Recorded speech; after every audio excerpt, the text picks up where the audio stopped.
It's about to be 2026, so I feel there's no better time to make a video about NBA players that I think need a fresh start. Whether it's not going well with their team right now, they're not fitting the system, maybe they just have better potential than what they're showing right now. We're just talking about guys that can probably end up going to a new team and show more value to their game than what we're seeing right now. Before I start, make sure to like and subscribe. Go into the description to submit your video idea. And we're actually going to start off with Zion Williamson of the New Orleans Pelicans. Now, this is something that I think a lot of people could probably say. Them wanting Zion Williamson in a new situation, especially here in 2026. But last season, Zion Williamson dealt with a lot of injuries. This year, again, he's dealing with a lot of injuries.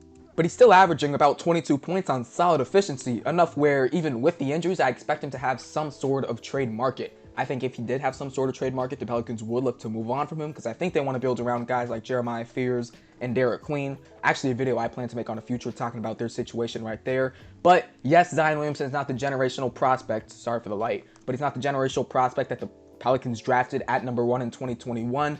I think at this point, you have to bite your losses and you have to get any type of value back from him unless he turns into like a negative asset. I could see a team like the Chicago Bulls potentially try to buy on Zion Williamson. The Bulls are a team who are kind of allergic to actually rebuilding. Their owners, their front office just apparently does not want to be a rebuilding squad. So I think the best way to attack that positively is trading for Zion Williamson if you actually want to start winning more games. Fans probably would not like that from the Chicago Bulls because they want to see this team try to build or break their way down and build their way back up, especially with guys like Matas Buzelis for the future. But because this Bulls team doesn't like to rebuild, a perfect guy that they could get is Zion Williamson. Buy low on someone who could help them win big time in the near future. The next player I could see needing a fresh start, a new team for the 2026 year, is going to be Jeremy Sochan from the San Antonio Spurs. At this point in 2026, the San Antonio Spurs are the second team in the Western Conference, just behind the OKC Thunder, and they actually have 3 of the 5 losses that the OKC Thunder have amounted over this season so far. So, I'm not saying that they're the favorites in the Western Conference, but if there was a team to knock OKC out of the playoffs, it's this Spurs team right here. That sounds all great, except for the fact that Jeremy Sochan is no longer in the Spurs team rotation. He was drafted 3 years ago, meaning he's up for a contract this offseason, and at this point, with them being this good, getting younger, and Jeremy Sochan no longer being in the rotation, does not feel like he's going to be up for a contract extension. It just doesn't. He hasn't been playing great when he's been in, and even when he's out, this is still a really, really good Spurs team who's apparently threatening to win the NBA Finals. Yeah, the fact that they're just not going to pay him, he's still a solid defender. There's going to be some team that I think can actually be a playoff contending team that's going to try to trade for Jeremy Sochan. And I think at this point, not exactly similar to the Zion Williamson situation, but you kind of have to cut your ties, bite your losses on this one. Sochan's a good player, but we would like to get some type of value back, especially if he's just not going to be a rotational piece for the San Antonio Spurs moving forward. Mind you, the Spurs also have a couple of first-round picks in this upcoming draft too that could even bite away at more of Sochan's minutes for the 2027 season. Next up, I have a player that I think is actually in a similar situation to Jeremy Sochan, and that's going to be Jaden Ivey from the Detroit Pistons. Now, him and Sochan are both on 2 really good teams right now who are threatening to be NBA Finals contenders, except Ivey's actually getting rotational minutes for this Detroit Pistons team, while Sochan's completely out of the rotation. Jaden Ivey and Jeremy Sochan were both in the 2022 class, meaning they're both up for contract extensions this year. I could see it being slightly more likely that Jaden Ivey gets his extension because he's actually in this team's rotation. But when you add the fact that Jalen Duren also has to get paid, it gets a little bit murky considering we don't know exactly what Ivey wants contract-wise for him going forward. I really like what Ivey adds to this Pistons teams in terms of the downhill guard, but you look at their success with him and their success without him, and it's probably not a guy that's vital for your team's future. I could see Ivey getting moved just because the Pistons don't think it's necessary for them to extend him. Even if he stays, though, I think he's a great piece for the Detroit Pistons. I would love to see him in a larger role, though, potentially for, 2027 season and going on.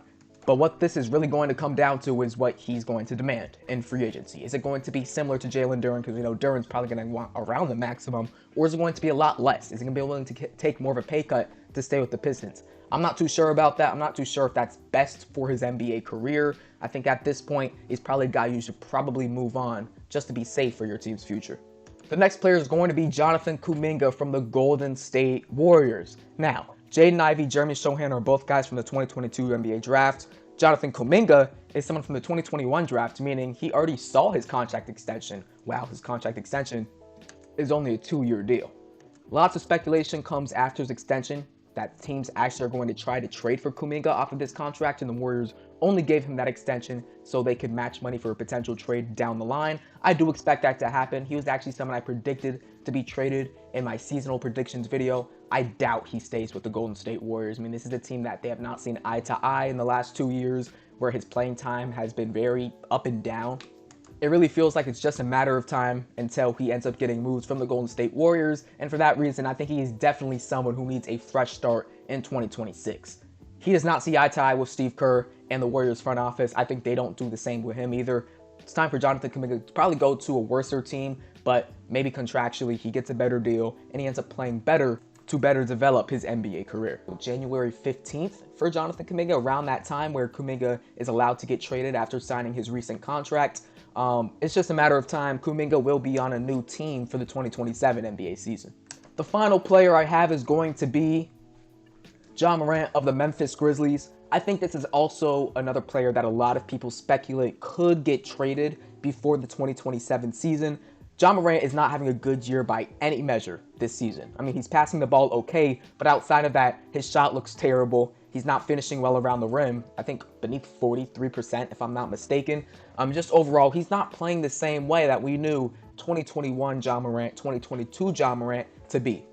Right before playoff time in the 2025 season, we saw the Memphis Grizzlies fire Taylor Jenkins, what in my opinion made zero sense, because this is actually a coach that I thought saw more eye to eye than with Ja Morant than we've seen in his entire career. But they decided to fire him and promote Tomas Isalo to be their head coach, which has not been good at all for the Memphis Grizzlies. The Grizzlies are right now not in a position to be a playoff team for the 2026 season. Ja Morant has dealt with many injuries, including the shoulder injury that's kind of limiting his shooting right now. Then you add the fact that he's had all the off-the-court stuff that's really hindered his playing time, and that this is someone who wants to be in a pick-and-roll NBA system. At the end of Taylor Jenkins' tenure with the Memphis Grizzlies, he stopped running pick and rolls for whatever reason, and Ja Morant did not like that, which honestly probably led to the departure of him. They hire Tomas Isalo, he comes in, and guess what? They're not running pick and rolls, which is something that Ja Morant excelled at, and that's when he played his best in the NBA. I would love to see him go to a new team where he can run that offense. They can have a dynamic big next to him, which kind of Jaren Jackson Jr. was for the Memphis Grizzlies, and he could thrive as a pick and roll facilitator. He has to. He's not a great shooting guard, and we know at his best, he's one of the best downhill finishers that we have in the NBA. For Ja Morant to see his value in the NBA, it's going to be in a system that goes downhill, that values a guard like him, and that utilizes the pick and roll, which the Grizzlies just don't do anymore. So those are going to be the 5 players that I think are in desperate needs of a new setting, a fresh start for the 2026 season. Tell me what you guys think. Add some other names in there as well. I was thinking about putting guys like maybe Anthony Davis in there, but I mean, he's in his first real season with the Dallas Mavericks. They've been very unhealthy. He's been very unhealthy, so it's really tough to gauge that. A couple of names you could throw in there as well, too, I think. But let me see what you guys think. Could Giannis potentially be one of these names as well, as we see the Bucks playing the Grizzlies in this clip right here? Hope you guys enjoyed this video. Make sure to like and subscribe, and I will see you guys next time. Peace.